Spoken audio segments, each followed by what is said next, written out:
गांव के किनारे पर स्थित पुराना एकलौता घर हमेशा से ही रहस्यमय रहा है। यह घर कई पीढ़ियों से परिवार की पहचान और विरासत का हिस्सा रहा है। घर की पुरानी दीवारों के पीछे कई गाथाएं और राज छिपे हुए हैं, लेकिन इस कहानी में जो राज सामने आया वह सबसे अजीब और भयावह था।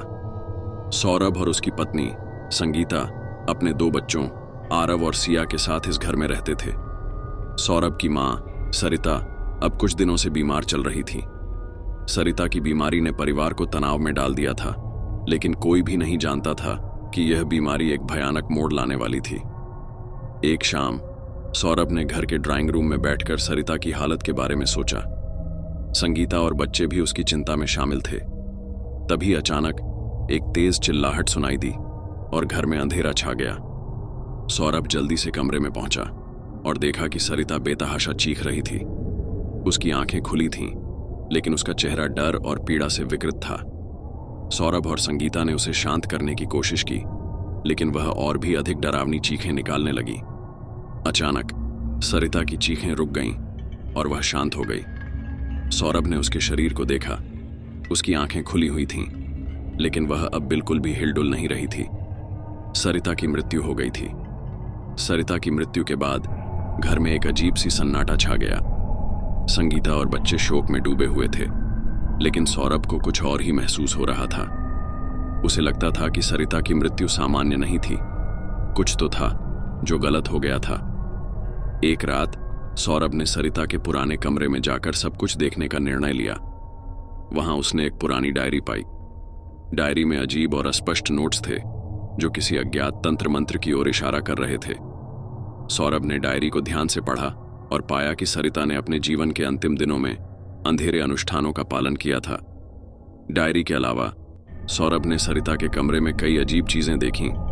रात के समय अजीब आवाजें, अचानक तापमान में बदलाव और सबसे भयानक बात, अंधेरे में चुपके से देखने वाली आंखें। आरव और सिया भी अजीब सपनों और रात के समय के भयानक अनुभवों की शिकायत करने लगे। संगीता का मानसिक स्थिति भी बिगड़ने लगी और वह बार बार सरिता के साथ बीते दिनों की यादों में खोई रहती। सरिता की मृत्यु के बाद से घर में अजीब घटनाएं लगातार बढ़ रही थीं। सौरभ ने खुद को और अपने परिवार को इन अजीब घटनाओं से निपटने की पूरी कोशिश की, लेकिन हर दिन नई समस्याएं सामने आने लगीं। घर में हर कोने में एक अजीब सा भय व्याप्त था। अब सौरभ को पूरा यकीन था कि सरिता की मृत्यु की वजह सिर्फ बीमारी नहीं थी। वह जानना चाहता था कि आखिरकार उसके परिवार पर यह रहस्यमय घटनाएं क्यों छाई हैं। सौरभ ने सरिता की डायरी को दोबारा से खंगालने का निर्णय लिया। डायरी में जो कुछ भी लिखा था वह बहुत ही रहस्यमय और भयावह था। पुराने पन्नों में कुछ ऐसे तंत्र मंत्र और अनुष्ठानों के बारे में लिखा गया था जो किसी को भी अंधेरे में धकेल सकते थे। सौरभ ने डायरी के विशेष पन्नों को ध्यान से पढ़ा और देखा कि सरिता ने एक खतरनाक अनुष्ठान का उल्लेख किया था। उस अनुष्ठान में एक अजीब किस्म की आत्मा को बुलाने और उसे शक्तिशाली बनाने का तरीका बताया गया था। साथ ही डायरी में एक संकेत था कि यह अनुष्ठान किसी भी स्थिति में सफल नहीं हो सकता जब तक कि एक सही समय और स्थान न मिल जाए। सौरभ ने फैसला किया कि वह सरिता के अंधेरे रहस्यों को पूरी तरह से उजागर करेगा। इसके लिए उसने पुरानी किताबों, रिकॉर्ड्स और गांव के बुजुर्गों से जानकारी इकट्ठा करनी शुरू की। गांव में किसी ने भी कभी इस घर के बारे में कोई खास जानकारी नहीं दी थी, लेकिन सौरभ को एक बूढ़े व्यक्ति हरिदास जी के बारे में पता चला, जो अपने पुराने अनुभवों और कहानियों के लिए मशहूर थे। हरिदास जी से मिलने के बाद सौरभ ने उनसे सरिता के बारे में जानकारी प्राप्त करने की कोशिश की।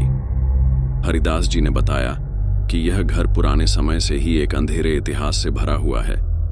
उन्होंने कहा कि इस घर में कई बार अजीब और भयानक घटनाएं घटी हैं। उन्होंने सरिता का नाम सुनते ही बताया कि वह एक समय में तंत्र मंत्र की साधना करती थीं और कई बार खतरनाक अनुष्ठान किए थे। हरिदास जी ने आगे कहा कि इस घर के भूतिया प्रभाव और अंधेरे ऊर्जा को समाप्त करने के लिए एक विशेष पूजा और अनुष्ठान की आवश्यकता होती है। हालांकि उन्होंने यह भी चेतावनी दी कि इस घर में जो कुछ भी हुआ है उसे पूरी तरह से समझना और उसके खिलाफ लड़ना आसान नहीं होगा। हरिदास जी की सलाह मानते हुए सौरभ ने घर में एक पवित्र पूजा का आयोजन किया। हालांकि पूजा के बाद भी घर में अजीब घटनाएं रुकने का नाम नहीं ले रही थीं। रात के समय सौरभ और उसके परिवार ने कई बार सुनी थी अजीब आवाजें, जैसे कि किसी की चीखें और भयानक कदमों की आवाजें। आरव और सिया की रात की नींद भी और खराब होती जा रही थी। वे बार बार भयानक सपने देख रहे थे और उनकी नींद चुराई जा रही थी। संगीता की स्थिति भी गंभीर हो रही थी। वह लगातार मानसिक तनाव और चिंता से जूझ रही थी। एक दिन सौरभ ने घर के अटारी में एक पुराना बक्सा पाया। बक्सा बहुत ही पुराना और जंग खा चुका था। उसने बक्सा खोला और देखा कि उसमें कई पुरानी चीजें, किताबें और वस्तुएं थीं। इनमें से एक किताब पर विशेष ध्यान गया। वह एक तंत्र मंत्र की किताब थी जिस पर ताले लगे हुए थे और उसका कवर बहुत ही पुराना और घिसा हुआ था। सौरभ ने किताब को खोला और उसमें लिखा गया सामग्री पढ़ा। किताब में अंधेरे अनुष्ठानों, आत्माओं और शक्तियों के बारे में विस्तार से लिखा गया था। पढ़ने से पता चला कि ये अनुष्ठान केवल कुछ विशेष परिस्थितियों में ही प्रभावी होते हैं और इसके लिए बड़ी सावधानी और योजना की जरूरत होती है। सौरभ ने अब तक की खोजबीन से जो जानकारियां प्राप्त की थीं, उनसे स्पष्ट हो गया था कि सरिता का तंत्र मंत्र से जुड़ाव केवल व्यक्तिगत नहीं था, बल्कि एक बड़े और खतरनाक रहस्य से जुड़ा था। उसकी मृत्यु के बाद से घर में हो रही अजीब घटनाएं और उनके साथ जुड़े भयानक सपने इस बात की ओर इशारा कर रहे थे कि एक पुरानी और अंधेरी शक्ति जागरूक हो चुकी है। सौरभ ने अटारी में मिले बक्से को और भी बारीकी से देखने का निर्णय लिया। बक्सा पुराना था, लेकिन उसकी वस्तुएं बहुत ही रहस्यमयी और महत्वपूर्ण थीं। किताबें और चीजें देखकर ऐसा लग रहा था जैसे ये किसी रहस्यमय क्रियाओं और तंत्र मंत्र की विधियों का हिस्सा हों। सौरभ ने बक्से में एक विशेष पुस्तक को ध्यानपूर्वक पढ़ना शुरू किया। यह किताब एक अंधेरे अनुष्ठान पर केंद्रित थी जिसे आत्मा को जगाने के लिए लिखा गया था। किताब में कई जटिल और खतरनाक विधियां बताई गई थीं जिनका उपयोग किसी भी कीमत पर नहीं किया जाना चाहिए। घर में अजीब घटनाएं और भी बढ़ने लगी थीं। रात के समय घर में दरवाजों और खिड़कियों के बंद होने की अजीब आवाजें आती थीं। एक रात सौरभ ने देखा कि घर का दरवाजा अपने आप खुल रहा था और बंद हो रहा था, जैसे किसी ने दरवाजे को खोलने और बंद करने की कोशिश की हो। संगीता और बच्चे लगातार रात के समय डरावने सपनों और अजीब आवाजों की शिकायत कर रहे थे। सौरभ ने महसूस किया कि घर में एक छिपी हुई शक्ति है जो अब परिवार के लिए और भी अधिक खतरा बन चुकी थी। सौरभ ने किताब में मिले निर्देशों को ध्यान में रखते हुए अनुष्ठान की प्रक्रिया को समझने की कोशिश की। उसे पता चला कि इस अनुष्ठान के लिए एक विशेष समय और स्थान की आवश्यकता थी। किताब में बताया गया था कि एक निश्चित चंद्रमास और विशेष रात को इस अनुष्ठान को संपन्न करना होता है। सौरभ ने चंद्रमास की तारीख और समय की गणना की और पाया कि अगले महीने एक उपयुक्त रात आ रही थी। उसने तय किया कि इस अनुष्ठान को उसी रात करना होगा ताकि घर में छिपी शक्ति को नियंत्रित किया जा सके। अनुष्ठान की तैयारी में मदद करने के लिए सौरभ ने गांव के बुजुर्गों से और भी जानकारी प्राप्त करने की कोशिश की। उसने पता किया कि क्या किसी ने भी इसी तरह के अनुभव किए हैं या कोई और जानकारी प्रदान कर सकता है। सौरभ ने एक पुराने मंदिर के पुजारी से संपर्क किया। पुजारी ने उसे बताया कि कुछ चीजें बहुत ही खतरनाक हो सकती हैं और उन्होंने सलाह दी कि उसे इस अनुष्ठान से दूर रहना चाहिए। लेकिन सौरभ ने पुजारी की चेतावनी को अनसुना कर दिया और अनुष्ठान की तैयारी जारी रखी। सौरभ ने घर के एक कोने को अनुष्ठान के लिए विशेष रूप से सजाया और तंत्र मंत्र के सामानों को इकट्ठा किया। घर के अंदर कुछ विशेष वस्तुएं और चित्र लगाए गए जो किताब में दिए गए निर्देशों के अनुसार थे। सौरभ ने परिवार के अन्य सदस्यों को इस योजना के बारे में बताया, लेकिन संगीता और बच्चे इससे बहुत चिंतित थे। संगीता को डर था कि यह सब और भी बुरा कर सकता है, लेकिन सौरभ ने उन्हें आश्वस्त किया कि यह घर को ठीक कर देगा। जब निर्धारित रात आई तो सौरभ ने सभी वस्तुओं को ठीक से सजा दिया और अनुष्ठान शुरू करने के लिए तैयार हो गया। चांदनी रात के साथ घर में एक अजीब सी चुप्पी और रहस्यमयी भावना छा गई थी। सौरभ ने तंत्र मंत्र की प्रक्रिया को शुरू किया जैसे किताब में निर्देशित किया गया था। अचानक अनुष्ठान के दौरान अजीब घटनाएं घटने लगीं। घर की दीवारों पर अजीब तरह के निशान दिखाई देने लगे और कमरे का तापमान अचानक गिर गया। सौरभ ने देखा कि अनुष्ठान के दौरान एक अजीब शक्ति जागृत हो रही थी जो उसे और उसके परिवार को नुकसान पहुंचा सकती थी। सौरभ ने अनुष्ठान की प्रक्रिया को पूरा किया, लेकिन घर में स्थिति और भी बुरी हो गई थी। अजीब घटनाओं का सिलसिला जारी था और अब वह अपने परिवार के मानसिक स्वास्थ्य के बारे में चिंतित था। अंधेरे शक्ति की जागृति के कारण सौरभ का विश्वास और मनोबल गिर चुका था। उसे लगने लगा था कि इस खतरनाक शक्ति को नियंत्रित करना आसान नहीं होगा। अनुष्ठान के बाद से सौरभ का मानसिक स्वास्थ्य तेजी से बिगड़ने लगा।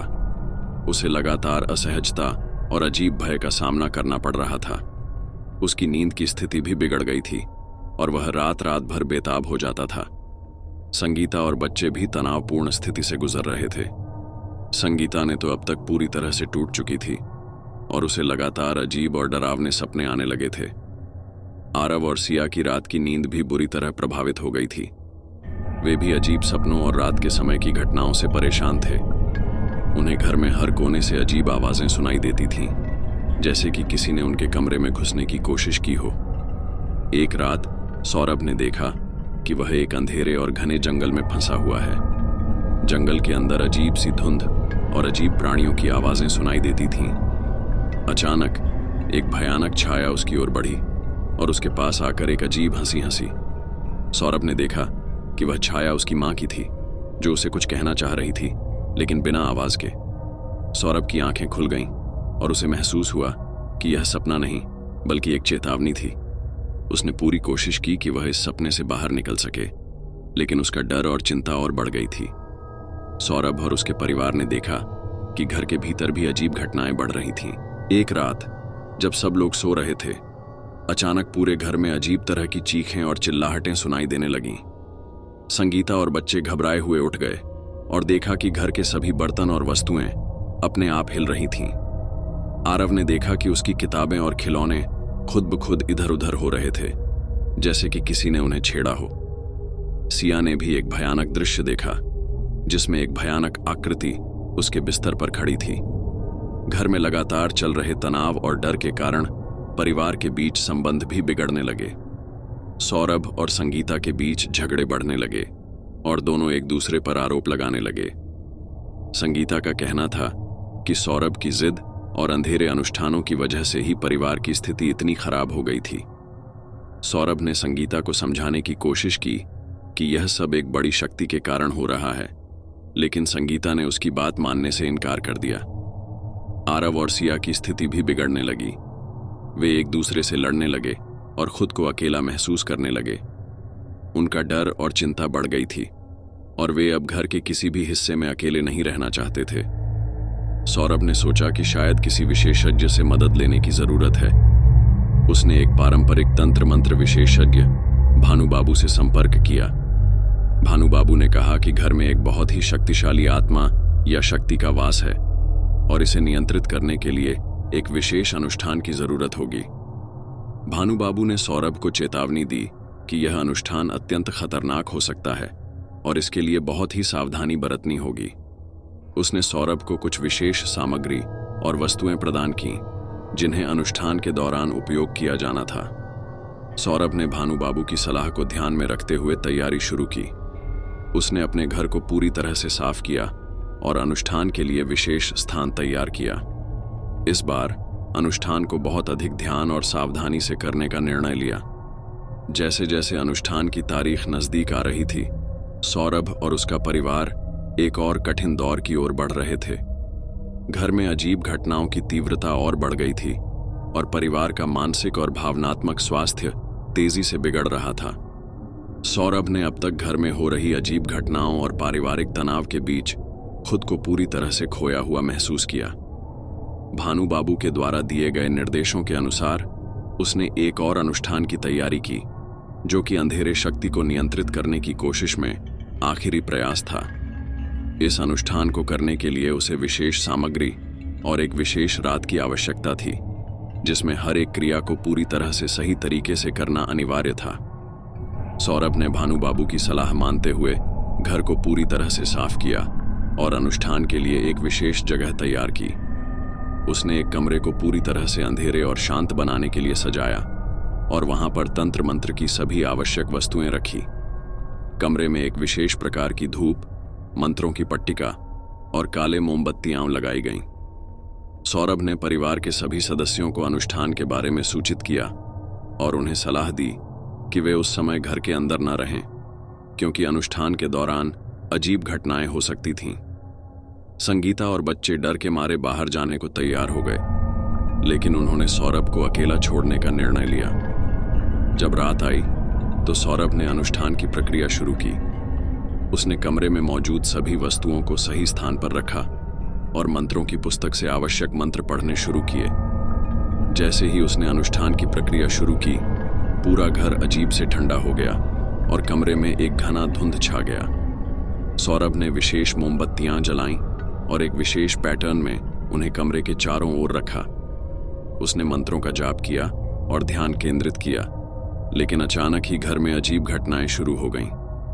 कमरे की दीवारों पर अजीब प्रकार के निशान और आंकड़े उभरने लगे और कमरे की लाइट्स झिलमिलाने लगीं। अनुष्ठान के दौरान सौरभ ने महसूस किया कि एक शक्तिशाली ऊर्जा कमरे में सक्रिय हो रही है। अचानक एक भयानक छाया कमरे में प्रकट हो गई, जो एक विशाल और डरावनी आकृति में थी। छाया ने सौरभ की ओर बढ़ना शुरू किया और उसके चारों ओर एक अजीब सी ठंडक फैल गई। सौरभ ने अपनी पूरी ताकत लगाकर मंत्रों का जाप किया और छाया को नियंत्रित करने की कोशिश की, लेकिन छाया ने उसकी कोशिशों को नकारते हुए और भी अधिक शक्ति प्राप्त की। कमरे में अचानक एक भयानक आवाज आई, जैसे कि किसी ने दर्द और चीख की आवाजें दी हों।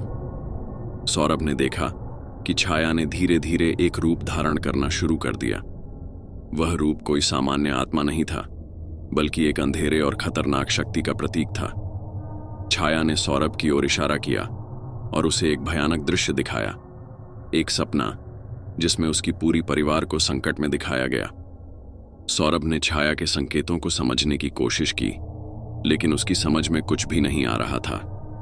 वह डर और चिंता से भरा हुआ था और उसे यह महसूस हो रहा था कि इस अंधेरे शक्ति को नियंत्रित करने का कोई रास्ता नहीं है।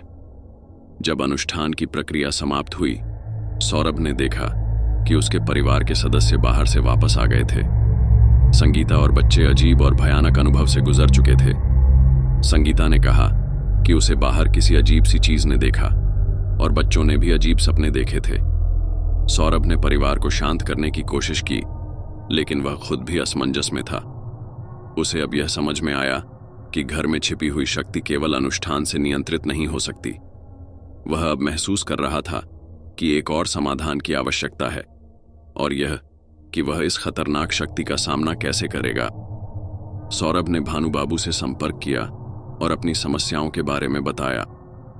भानु बाबू ने सुनकर कहा कि यह शक्ति इतनी आसानी से नहीं जाने वाली है और इसके लिए एक विशेष प्रकार की अंतिम पूजा की आवश्यकता है। उसने सौरभ को सलाह दी कि वह एक और विशेष पूजा का आयोजन करे और इस बार अधिक ध्यानपूर्वक और सावधानी से काम करे। सौरभ की स्थिति अब बहुत ही गंभीर हो गई थी। अंधेरे शक्ति के प्रभाव ने न केवल उसके परिवार के मानसिक और भावनात्मक स्वास्थ्य को प्रभावित किया था, बल्कि घर में हो रही अजीब घटनाओं ने उसे पूरी तरह से हिला दिया था। भानु बाबू ने उसे एक अंतिम पूजा की सलाह दी थी, जो कि इस अंधेरे शक्ति को समाप्त करने के लिए आवश्यक थी। सौरभ ने इस पूजा की तैयारी के लिए कदम उठाए और पूरी गंभीरता के साथ इसे पूरा करने का निर्णय लिया। भानु बाबू ने सौरभ को विशेष सामग्री और वस्तुओं की एक सूची दी थी, जिनका उपयोग अंतिम पूजा में किया जाना था। इसमें विशेष प्रकार की धूप, अग्नि, विशेष मंत्र और कुछ प्राचीन धार्मिक प्रतीक शामिल थे। भानु बाबू ने सौरभ को यह भी सलाह दी कि पूजा के दौरान किसी भी प्रकार की विघ्न डालने वाली चीजों से बचना चाहिए, क्योंकि यह पूजा अत्यंत संवेदनशील थी। सौरभ ने भानु बाबू की सलाह को ध्यान में रखते हुए घर की पूरी व्यवस्था की। उसने घर के अंदर एक विशेष पूजा स्थल तैयार किया और सुनिश्चित किया कि सभी आवश्यक सामग्री सही स्थिति में हो। सौरभ ने पूजा स्थल को पूरी तरह से सजाया।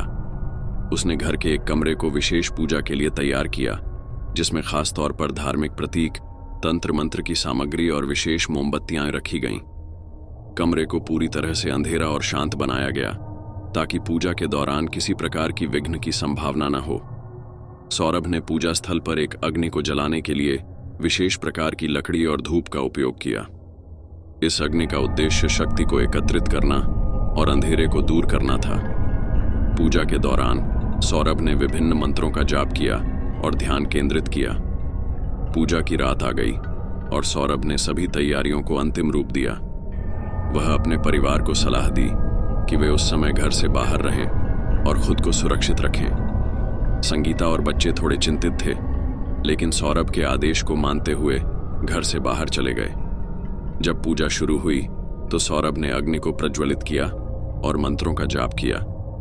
कमरे में एक अजीब सी शांति और ठंडक फैल गई। जैसे ही सौरभ ने मंत्रों का जाप किया, उसने महसूस किया कि घर के चारों ओर की हवा में एक अजीब सी ऊर्जा का संचार हो रहा है। पूजा के दौरान सौरभ ने देखा कि कमरे की दीवारों पर अजीब से निशान उभरने लगे और हवा में एक अजीब सी गंध फैल गई। अचानक कमरे में एक भयानक शोर शुरू हो गया, जैसे कि कोई शक्तिशाली आत्मा जागृत हो रही हो। आग की लपटें तेज हो गईं और मोमबत्तियां अचानक झिलमिलाने लगीं। सौरभ ने अपने मन को केंद्रित किया और पूजा को जारी रखा, लेकिन अंधेरे शक्ति ने उसे और अधिक कठिनाई में डाल दिया। वह महसूस कर रहा था कि शक्ति अब पूरी तरह से मुक्त हो रही थी और उसे नियंत्रित करना और भी कठिन हो गया था। अचानक एक भयानक और विशाल छाया कमरे में प्रकट हो गई। छाया ने सौरभ की ओर इशारा किया और उसके चारों ओर एक घना अंधेरा फैल गया। सौरभ ने देखा कि छाया ने एक भयानक रूप धारण कर लिया था और उसकी शक्ति अब और भी अधिक हो गई थी। सौरभ ने मंत्रों का जाप जारी रखा, लेकिन छाया ने उसे अपनी ओर खींचना शुरू कर दिया। छाया ने सौरभ को एक भयानक दृश्य दिखाया, एक सपना जिसमें उसके परिवार को खतरे में दिखाया गया। यह दृश्य इतना डरावना था कि सौरभ की धमनियों में खून जम गया। सौरभ ने अपने सभी बल को संचित करते हुए अंतिम प्रयास किया। उसने पूजा में दिए गए विशेष मंत्रों का उच्चारण किया और अग्नि को पूरी ताकत से जलाया। उसने सोचा कि यह अंतिम प्रयास हो सकता है जिसमें वह अंधेरे शक्ति को नियंत्रित करने और अपने परिवार को सुरक्षित करने की कोशिश कर रहा है। जब पूजा समाप्त हुई तो कमरे में अचानक एक अजीब सी शांति छा गई। अग्नि की लपटें धीरे धीरे बुझने लगीं और मोमबत्तियां मंद हो गईं। सौरभ ने राहत की सांस ली, लेकिन उसने महसूस किया कि अंधेरे शक्ति का प्रभाव अभी भी पूरी तरह से समाप्त नहीं हुआ था। सौरभ ने परिवार को घर में वापस बुलाया और पूजा के परिणाम के बारे में बताया। संगीता और बच्चे घर में वापस आ गए, लेकिन उनका मानसिक और भावनात्मक तनाव अब भी बना हुआ था। उन्होंने महसूस किया कि अंधेरे शक्ति का प्रभाव अभी भी पूरी तरह से समाप्त नहीं हुआ था और उन्हें अभी भी सावधान रहने की आवश्यकता थी। सौरभ ने अपने परिवार के सामने अंधेरे शक्ति के खिलाफ अपनी लड़ाई को जारी रखा। पूजा के बाद घर में शांति का एक भ्रम था, लेकिन अंधेरे शक्ति का प्रभाव पूरी तरह से समाप्त नहीं हुआ था। सौरभ को अब यह समझ में आ गया था कि इस शक्ति का सामना करने के लिए उसे एक और गंभीर प्रयास की जरूरत थी। भानु बाबू की सलाह के अनुसार सौरभ ने अपनी आखिरी उम्मीद के रूप में एक पुरानी पुस्तक की ओर ध्यान दिया। इस पुस्तक में अंधेरे शक्ति और आत्माओं के बारे में गहन जानकारी थी। सौरभ ने ध्यान से पुस्तक का अध्ययन किया और पाया कि अंधेरे शक्ति की पहचान और उसका मूल स्रोत जानना आवश्यक था। पुस्तक के अनुसार अंधेरे शक्ति का मुख्य कारण किसी प्रकार का भयानक पाप या बलिदान हो सकता था, जिसे अतीत में किया गया था। सौरभ को समझ में आया कि उसे इस शक्ति के पूर्वजों की कहानी और उनकी पूर्वजों की गतिविधियों को जानने की आवश्यकता थी। सौरभ ने अपने घर के पुराने दस्तावेजों और परिवार की ऐतिहासिक जानकारी को खंगालना शुरू किया। उसे पता चला कि उसके परिवार का पुराना घर एक पुराने गांव के पास स्थित था, जहां कई साल पहले एक भयानक घटना घटी थी। इस घटना के बारे में कोई भी स्पष्ट जानकारी नहीं थी, लेकिन गांव वालों ने इस स्थान को एक पवित्र और खतरनाक स्थान मान लिया था। सौरभ ने इस गांव की ओर यात्रा की और वहां के पुराने लोगों से जानकारी प्राप्त करने की कोशिश की। उसने पाया कि कई साल पहले गांव में एक बड़ा बलिदान किया गया था, जिसमें कई लोगों की मृत्यु हुई थी। यह बलिदान एक पुराने धर्म के अनुसार किया गया था और इसके बाद से ही उस स्थान पर अजीब घटनाएं और आत्माओं की गतिविधियां शुरू हो गई थीं। सौरभ ने अब अपने परिवार को स्थिति के बारे में बताया और उन्हें बताया कि उन्हें इस अंधेरे शक्ति के स्रोत को समाप्त करने के लिए एक विशेष अनुष्ठान की आवश्यकता है। इस अनुष्ठान को करने के लिए उसे गांव के पुराने मंदिर में जाना था, जहां बलिदान की घटना हुई थी। सौरभ ने संगीता और बच्चों को भी इस यात्रा में साथ ले जाने का निर्णय लिया। उन्होंने सोचा कि इस यात्रा के दौरान वे अंधेरे शक्ति के स्रोत को समाप्त कर सकते हैं और घर में शांति ला सकते हैं। सौरभ, संगीता और बच्चे गांव की ओर यात्रा पर निकल पड़े।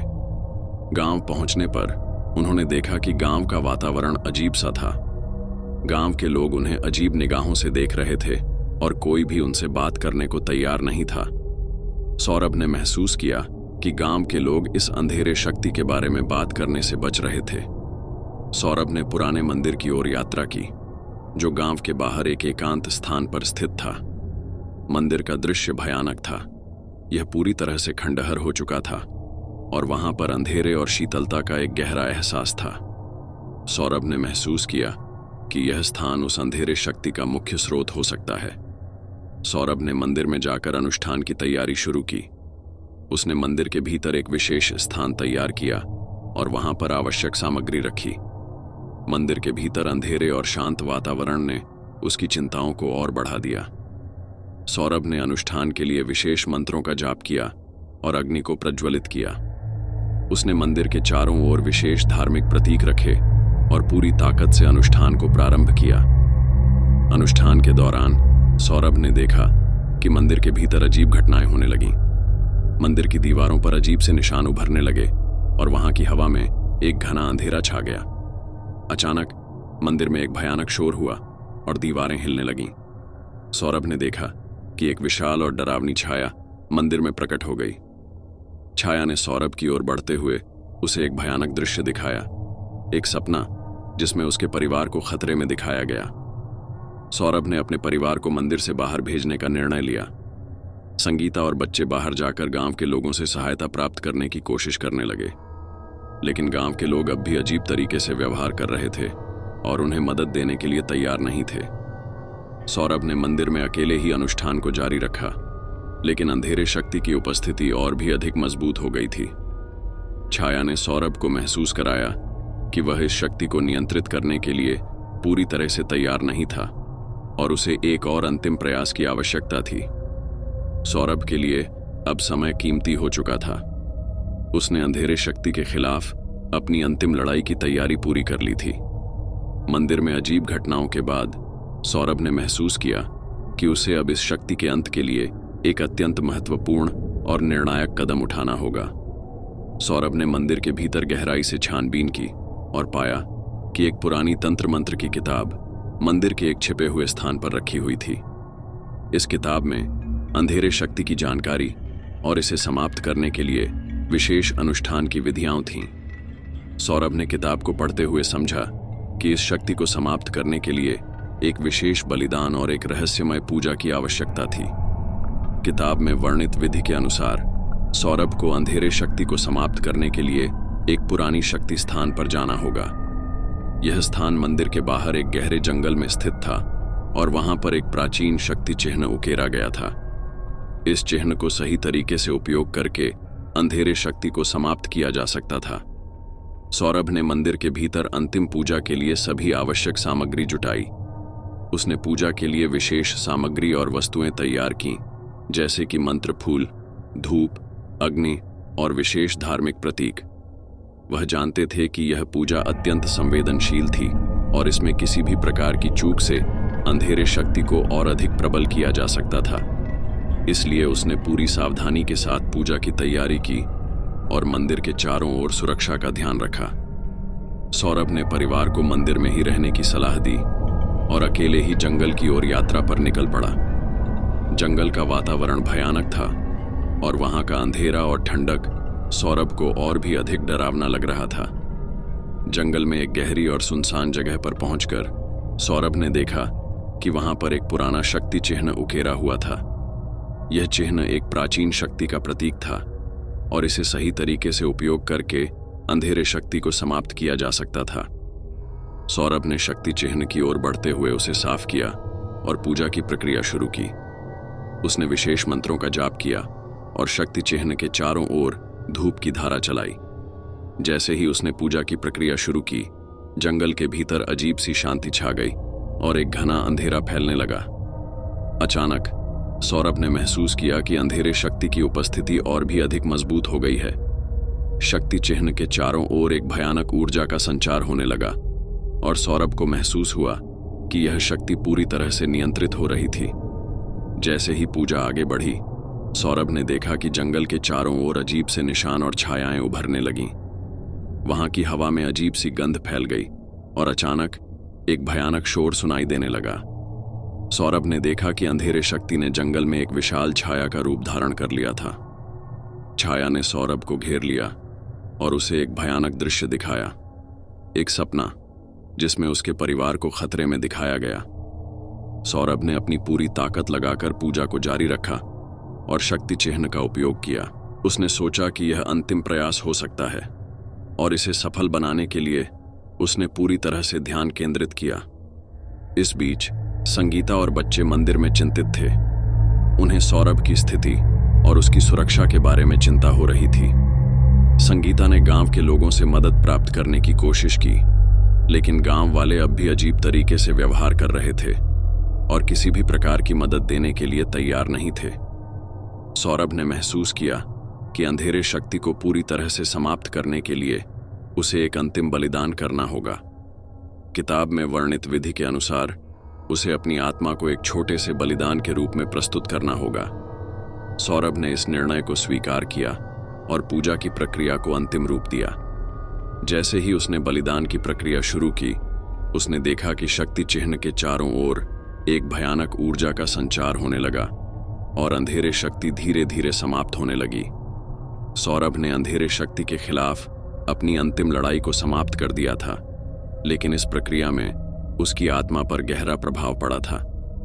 अंधेरे शक्ति को समाप्त करने के बाद उसने अपनी जीवन की दिशा को फिर से तलाशने का निर्णय लिया।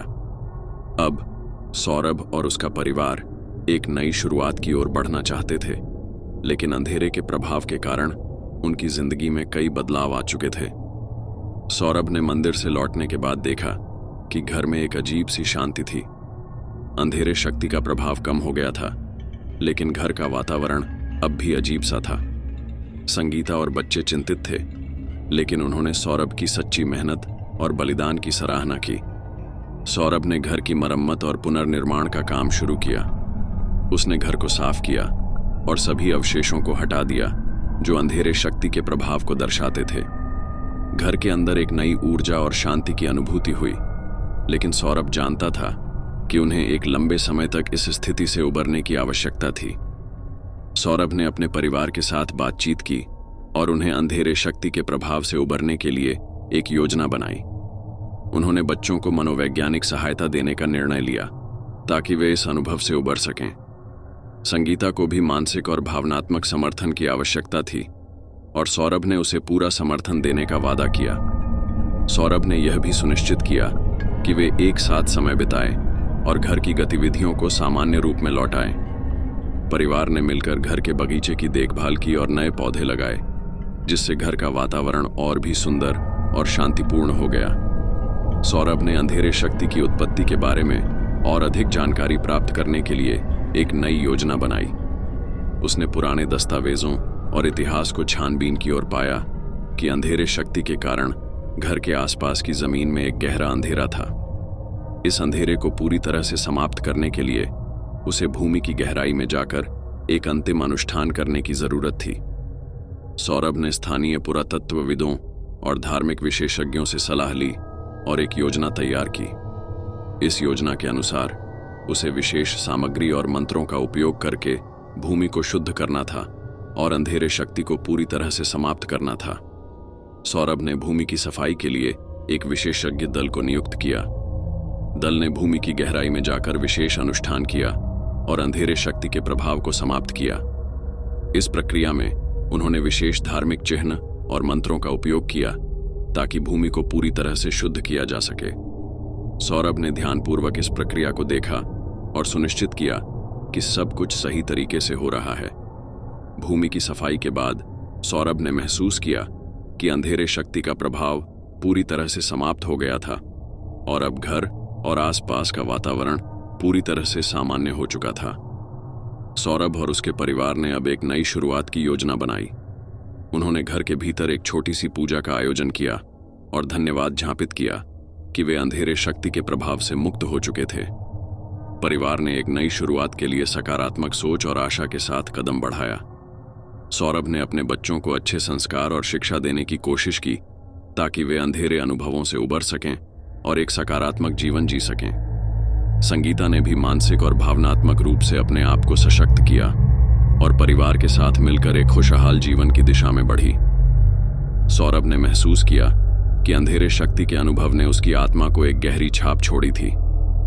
वह जानता था कि इस अनुभव ने उसे और उसके परिवार को मजबूत बनाया था, लेकिन इसके साथ ही उसने सीखा कि अंधेरे के प्रभाव को समाप्त करने के लिए एक निरंतर प्रयास की आवश्यकता होती है। सौरभ ने अपने अनुभवों को साझा करने का निर्णय लिया और स्थानीय समुदाय के साथ मिलकर अंधेरे शक्ति और आत्माओं के खिलाफ जागरूकता फैलाने का प्रयास किया। उसने लोगों को इस विषय पर जानकारी दी और उन्हें सुरक्षित रहने के उपाय बताए। सौरभ और उसका परिवार अंधेरे शक्ति के प्रभाव से उबर चुके थे, लेकिन उनकी जिंदगी में इस अनुभव के निशान अभी भी मौजूद थे।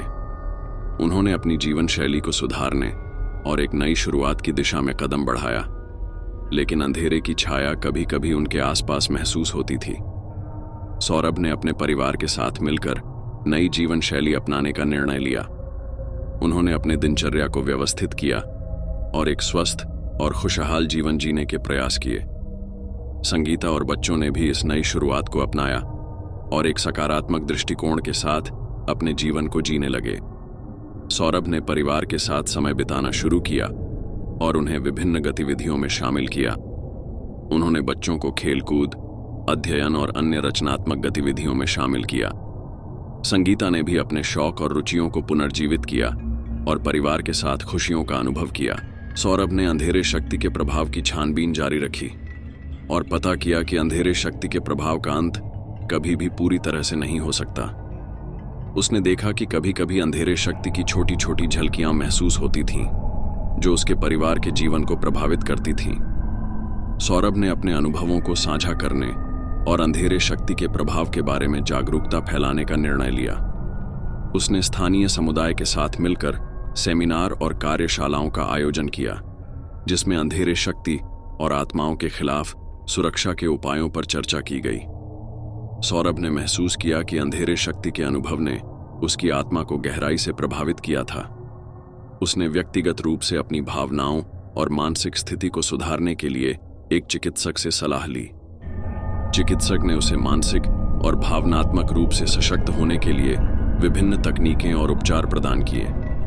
सौरभ ने ध्यान और योग का अभ्यास किया, जिससे उसे मानसिक शांति प्राप्त हुई और वह अंधेरे के प्रभाव को नियंत्रित करने में सक्षम हुआ।